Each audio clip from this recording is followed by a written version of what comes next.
Unfinished Portrait is a deeply introspective, semi-autobiographical novel by Agatha Christie, published under the name Mary Westmacott. It follows Celia, a woman on the brink of suicide, who recounts her life story to a portrait painter during one long, revealing night.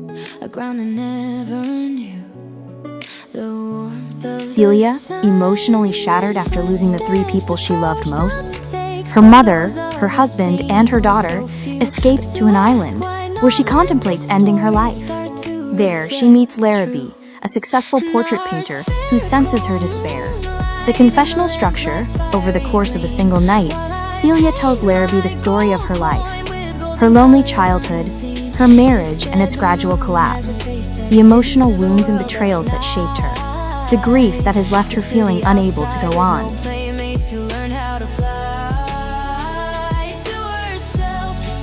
The novel unfolds as a psychological portrait rather than a plot-driven mystery, tracing how ordinary hurts accumulate into profound despair. So I asked Qwen AI to pretend to be Sigmund Freud and do a psychoanalysis of this story, Unfinished Portrait. Unfinished Portrait, a work not of Dame Agatha's famed detective fiction, but penned under her secret nom de plume, Mary Westmacott. This is no mere novel. It is a confession, a thinly veiled autoanalysis disguised as fiction, a direct line to the authors. That anyone could find any day, then Gerald came blazing, a sun made of glass. Oh, that own. Profound psychic crisis. One does not need the patient on the couch when the text itself lies down and free associates. The protagonist, Celia, stands at the precipice of self-annihilation, a suicide attempt that is not a whim, but the culmination of a life structured by repression and introjected loss. She is found on an island, a liminal space between life and death, much like the unconscious.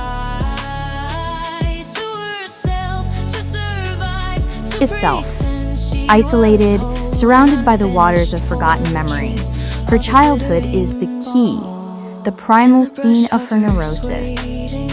Raised in emotional isolation, she retreats into a world of fantasy and imaginary companions, a classic defense against the unbearable reality of parental neglect. Her mother is distant, perhaps narcissistically unavailable, her father absent or ineffectual, denied the mirroring.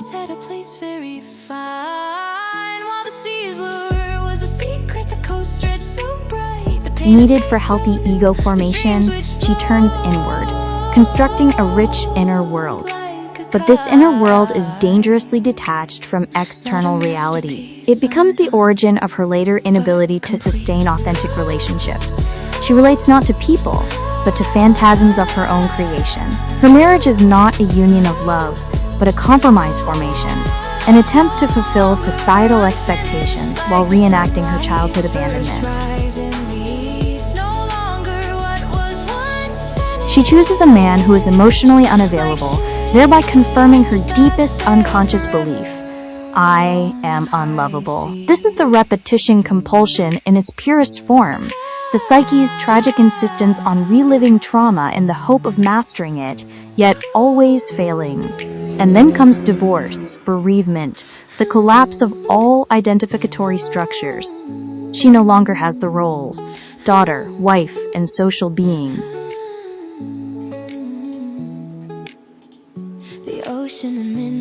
What remains is only the raw, unmediated self, and it is a self she has never been allowed to know. Hence, the impulse toward non-being. Suicide in this light is not aggression turned outward, but inward, the final, desperate act of a psyche that cannot tolerate its own emptiness. But salvation arrives not through logic, but through narrative. An artist, a stranger, intervenes. He does not offer platitudes, he offers witnessing. He asks her to tell her story. And in the telling, in the very act of reconstructing her past, Celia begins the work of integration. The fragmented self, split by years of repression, starts to cohere. The unfinished portrait is not merely the painting on the easel. It is her soul, half-rendered, waiting for the hand of consciousness to complete it.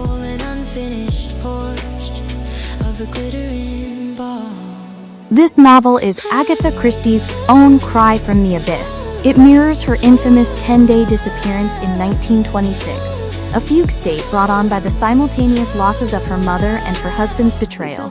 Unfinished Portrait becomes her attempt to paint herself back into existence, to make sense of the rupture through the symbolic order of language. Thus, the tale is a testament to the therapeutic power of narration itself. To speak one's truth, even to a stranger, is to begin the transference, to externalize the internal drama, and thereby gain mastery over it. The portrait may be unfinished, but the act of painting is the cure. So the story is a lot like divine intervention from the heavens above, to repair things back to the way they should be.